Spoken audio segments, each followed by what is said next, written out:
बाजार के big bull कहे जाने वाले राकेश झुनझुनवाला ने अपने पोर्टफोलियो में से कुछ शेयर्स को निकाल दिया है, यानी उन्होंने कुछ शेयर्स की जमकर बिकवाली की है। राकेश झुनझुनवाला ने 5 कंपनियों के शेयर अपने पोर्टफोलियो से घटाए हैं। उसमें से 2 कंपनियां तो ऐसी है जिनमें उनकी हिस्सेदारी अब 1% से भी कम बची है। बिग बुल ने जिन कंपनियों के शेयर बेचे हैं उनमें Mandhana retail ventures, Lupin, Aptech, Fortis healthcare और MCX शामिल हैं। मंधना रिटेल में उनकी हिस्सेदारी 5.4% कम हो गई है। गौरतलब है कि राकेश झुनझुनवाला को शेयर बाजार का दिग्गज माना जाता है। वह कब और क्या बेचते हैं और क्या खरीद रहे हैं, इस पर हमेशा निवेशकों की पैनी नजर रहती है।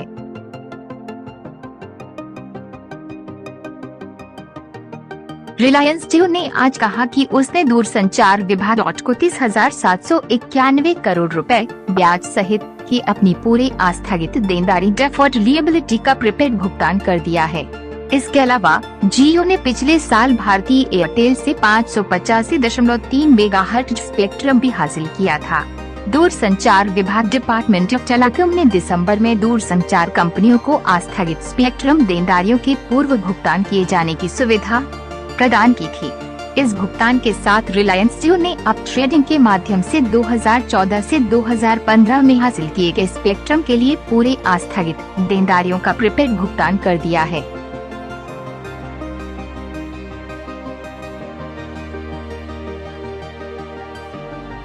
एक्सिस बैंक की सहायक कंपनी निजी एंटरटेनमेंट के प्रमोटरों को 146 करोड़ रुपए के लोन का भुगतान न करने पर कानूनी नोटिस भेजा है। इकोनॉमिक टाइम्स ने इस बारे में रिपोर्ट छापी है।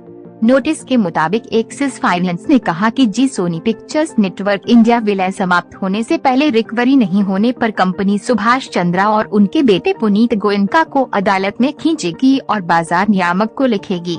अपने नोटिस में एक्सिस फाइनेंस ने एसएल ग्रुप की 2 संस्थाओं साइक्वेटर मीडिया सर्विसेज और primate infra power and multi ventures के बकाये को चुकाने की मांग की है।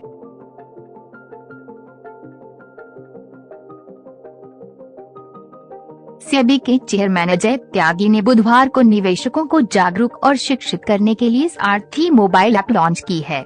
इस ऐप का लक्ष्य निवेशकों के बीच सिक्योरिटी मार्केट के बेसिक कॉन्सेप्ट को लेकर जानकारी पैदा करना है।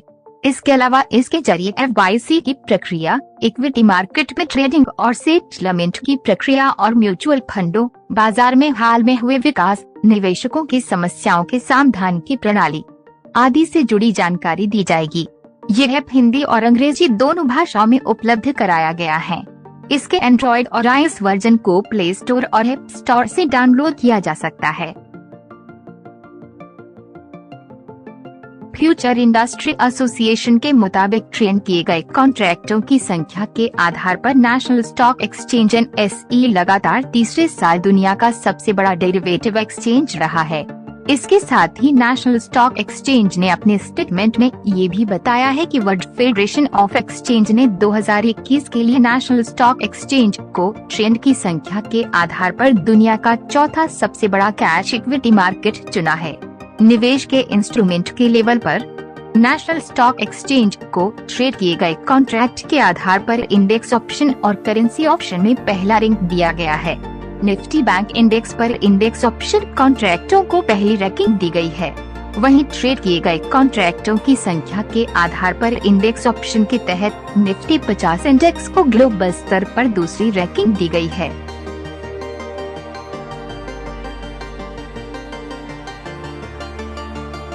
बीमा सेक्टर की बड़ी कंपनियों में शुमार ICICI प्रू लाइफ का मुनाफा तीसरी तिमाही में बढ़ गया।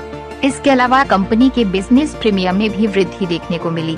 सालाना आधार पर कंपनी का मुनाफा तीसरी तिमाही में 1.64% बढ़कर 310 करोड़ रुपए रहा, जबकि पिछले साल की इसी तिमाही में कंपनी का मुनाफा 305 करोड़ रुपए रहा था।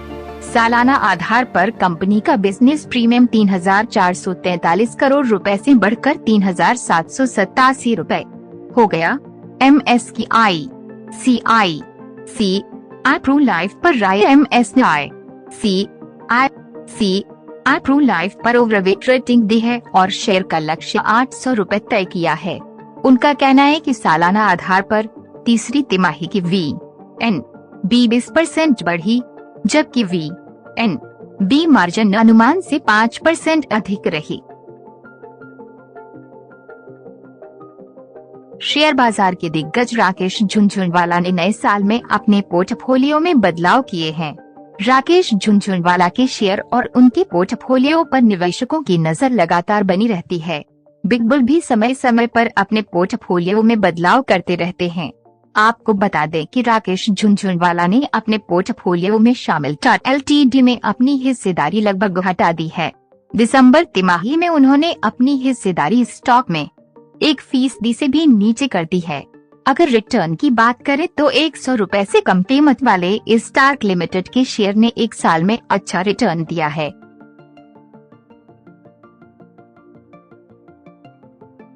तीसरी तिमाही में बजाज ऑटो के नेट प्रॉफिट में सालाना आधार पर 23% की गिरावट देखने को मिल सकती है और ये 1195.7 करोड़ रुपए पर रह सकता है। इस पॉल में शामिल ब्रोकरेज हाउस के मिले जुले निष्कर्षों के मुताबिक दिसंबर तिमाही में कंपनी के मुनाफे में फेस्टिव सीजन में कमजोर मांग का असर दिख सकता है। गौरतलब है कि आज ही बजाज ऑटो के नतीजे आने वाले हैं। इस पॉल से ये भी निकल कर आया है कि तीसरी तिमाही में कंपनी की बिक्री में सालाना आधार पर 1% की हल्की बढ़ोतरी देखने को मिल सकती है और ये 8,994 करोड़ रुपए पर रह सकती है। हालांकि इस तिमाही के दौरान कंपनी के वॉल्यूम में 10% की कमजोरी देखने को मिली है।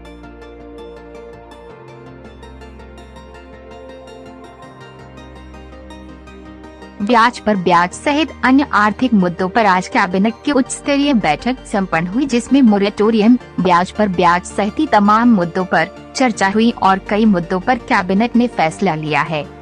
ब्याज पर ब्याज का मुद्दा बहुत व्यापक होने और करीबन सभी डिपॉजिट होल्डर और कर्जदारों के साथ ही कर्जदाताओं से जुड़े होने के कारण इस पर खासी चर्चा हुई, जिसमें भारतीय स्टेट बैंक SBI के अतिरिक्त क्लेम को मंजूरी मिली है, ऐसा CNBC आवास को सूत्रों से पता चला है। CNBC आवास के लक्ष्मण रॉय ने कहा कि सूत्रों के मुताबिक सरकार द्वारा इंटरेस्ट ऑन इंटरेस्ट के लिए 5,500 करोड़ रुपए का आवंटन किया गया था। इसमें से SBI के अतिरिक्त क्लेम को कैबिनेट ने मंजूर किया है।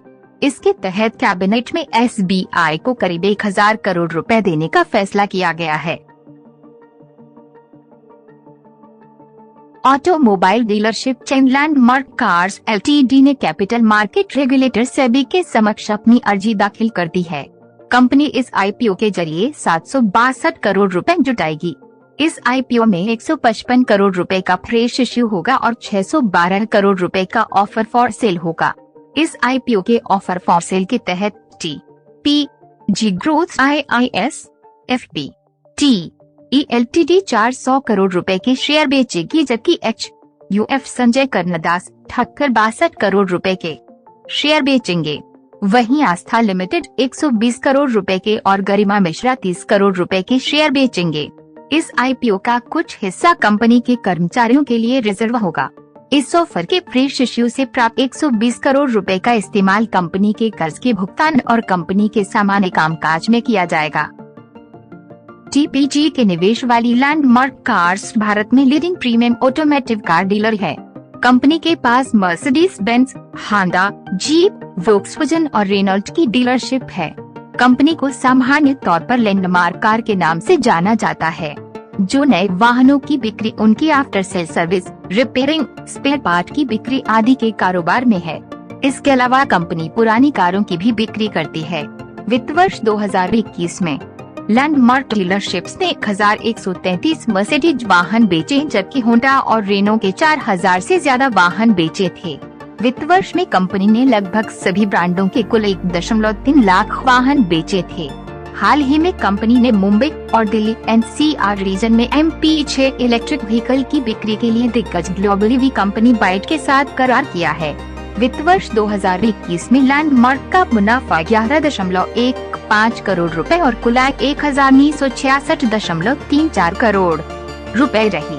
सितंबर 2021 को खत्म हुई छमाही में कंपनी का मुनाफा 27.95 करोड़ रुपए और आय 1,419.79 करोड़ रुपए रहा है। एक्सिस कैपिटल और ICICI सिक्योरिटीज इस IPO के बुक रनिंग लीड मैनेजर है।